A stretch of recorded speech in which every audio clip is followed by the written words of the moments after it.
Dante's Inferno is dark. It has a dark beauty to it, but is always disturbing. Like, I recognize a human person there, but their sins have kind of twisted who they are or turned them into an abomination.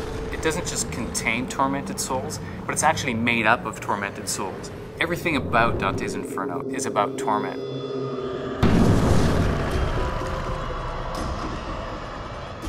In Lust, the tormented souls are their lovers searching for each other. They're denied each other, and that's their punishment. Reaching out to each other, but never able to touch.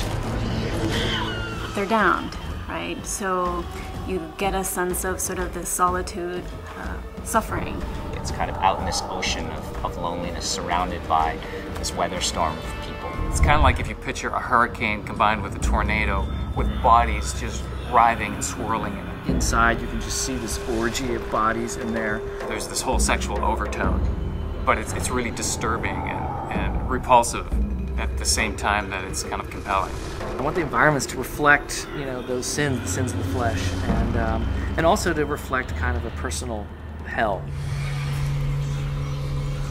As sort of seductive as, all those images that you have when you say the word lust, it's actually pretty violent.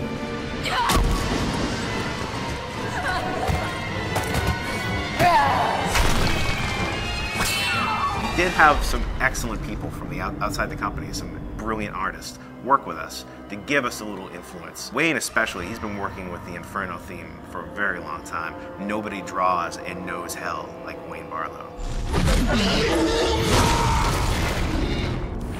If you're familiar with the Guillermo del Toro movies, he's got great sort of creature concept. People have seen it in Hellboy and seen it in Harry Potter. He's been drawing hell for, over a decade. He's got his own series of paintings that are called Barlow's Inferno, and his images are just stunning and imaginative and twisted and weird. Cleopatra is kind of the monster boss character of Lust. We had some early concepts that were just like so weird. Sex organs all over her body and her fingers and her face, and Wayne Barlow took a crack at her, and he took that quite literally, and that was like a really creative and fun exercise, but ultimately not a character that I think would have served the game.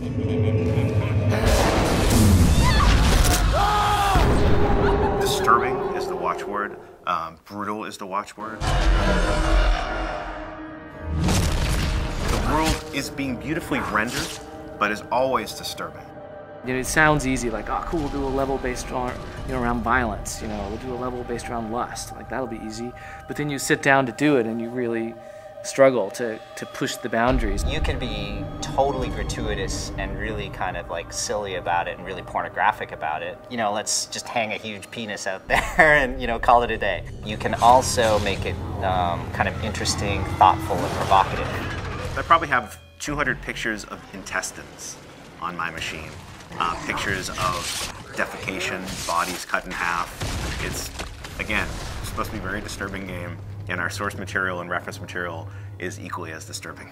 There have been some emails sent out that